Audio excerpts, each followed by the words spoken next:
Berdasarkan hasil penyidikan, kami menetapkan 8 orang sebagai tersangka yang kami bagi dalam 2 klaster. Antara lain, 5 tersangka dari klaster pertama yang terdiri atas Astama, ES, KTR, MRF, RE, dan DHL. Untuk tersangka dari klaster ini dikenakan pasal 310 dan atau pasal 311 dan atau pasal 160 KUHP dan atau pasal 27A junto pasal 45 ayat 4 dan atau pasal 28 ayat 2 junto pasal 45A ayat 2 Undang-Undang ITE. Untuk klaster kedua, ada 3 orang yang akan ditetapkan sebagai tersangka, antara lain atas nama RS, RHS, dan TT.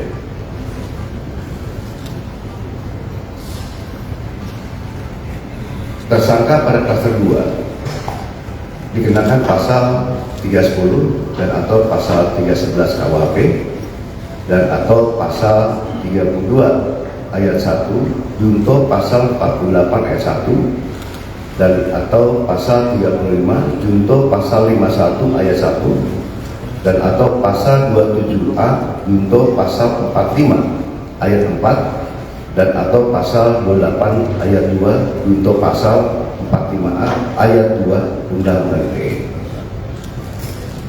Rekan-rekan media yang saya banggakan, dalam prosesnya penyidik telah memeriksa 130 saksi dan 22 ahli dari berbagai bidang yang terdiri dari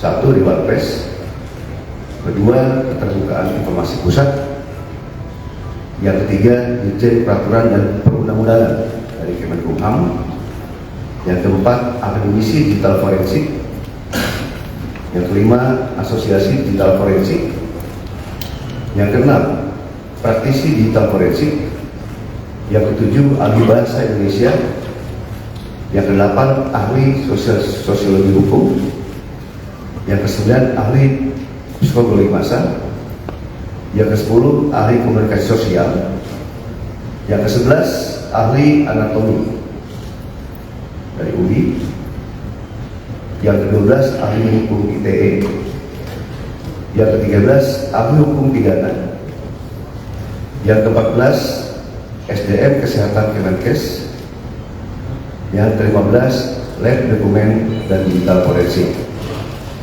Selain itu, penyidik juga telah menyita 723 item barang bukti termasuk dokumen asli dari Universitas Gadjah Mada yang menegaskan bahwa ijazah Insinyur Joko Widodo adalah asli dan sah.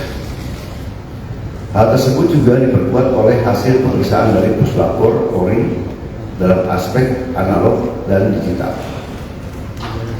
Berdasarkan temuan tersebut, penyidik menyimpulkan bahwa para tersangka telah menyebarkan tuduhan palsu dan melakukan edit serta manipulasi digital terhadap dokumen ijazah dengan metode analisis yang tidak ilmiah dan diserang publik.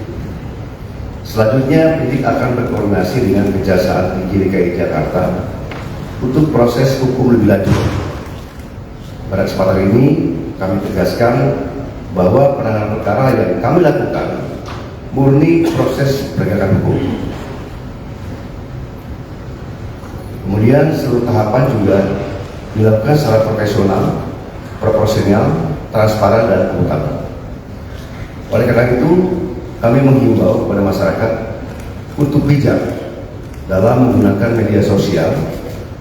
Jangan mudah terprovokasi oleh informasi yang tidak benar, serta selalu melakukan cek dan klarifikasi sebelum menyebarkan sesuatu. Mari kita jaga bersama suasana yang sejuk, aman, dan tertib agar ruang publik bisa selalu nyaman dan kondusif. Demikian yang kami sampaikan, dan terima kasih. Download Tribun X sekarang, menghadirkan lokal menjadi Indonesia.